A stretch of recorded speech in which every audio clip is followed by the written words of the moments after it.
In this lecture, we're going to continue our talk about hypothesis testing of Gaussian distributed data. So to elaborate on how hypothesis tests work, we're going to talk about the hypotheses a little bit more. So there are two hypotheses when we're doing a statistical test. There's a null hypothesis, which we call H0, and it usually represents the control data or random data that results purely from chance.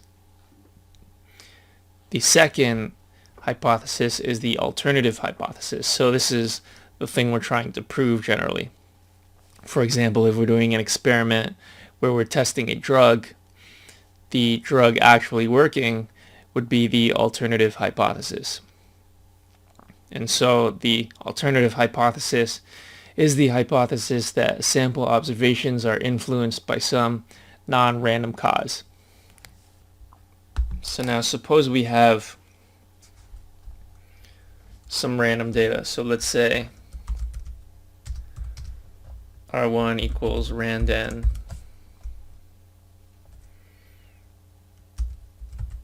Say it has 100 points with a mean of 0 and a variance of 1.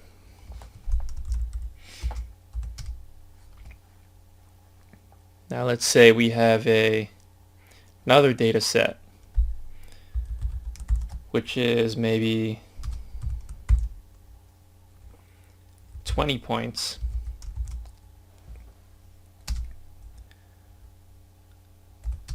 But this one's going to have a different mean.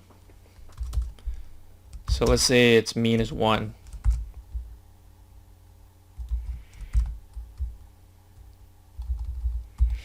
And let's increase its variance a little bit.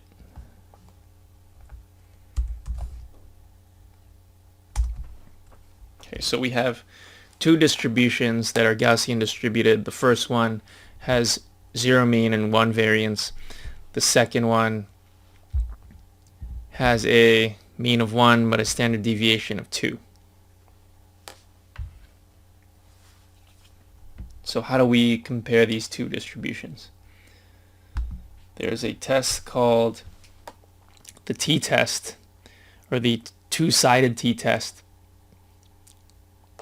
or the two-sample t-test, which does what we want. And it again returns a hypothesis and a p-value.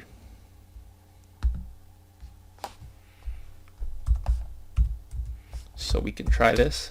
T-test 2. Okay. So we reject the null hypothesis in this case with a very, very small p-value. Remember, it only has to be less than 5% for us to reject the null hypothesis. So let's try some things. Let's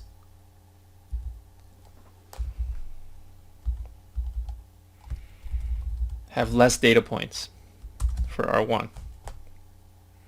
Okay, and let's do our t-test again.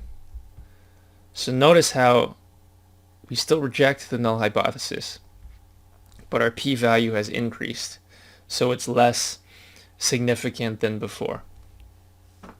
Alright, so now let's do the same thing for R2. Let's say this now only has 10 points. Let's do the t-test again. Alright, so this is still significant. Let's increase the variance.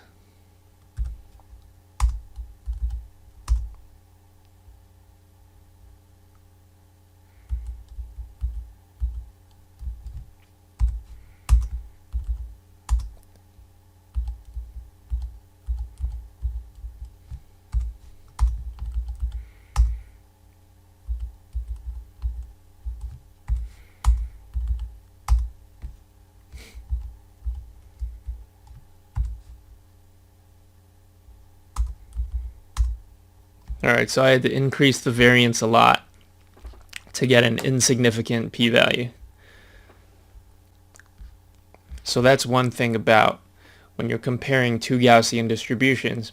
You can't really say one is bigger than the other if they're spread out a lot.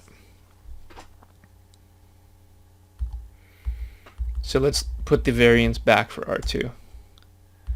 But let's say the mean is now less far away from R1's mean. Let's do our t-test again. Right, so this also gives us an insignificant p-value.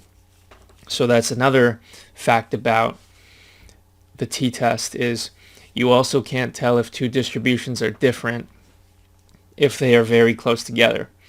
If they're very far apart, so the mean is, let's say, we do the t-test again, we now get a very small p-value.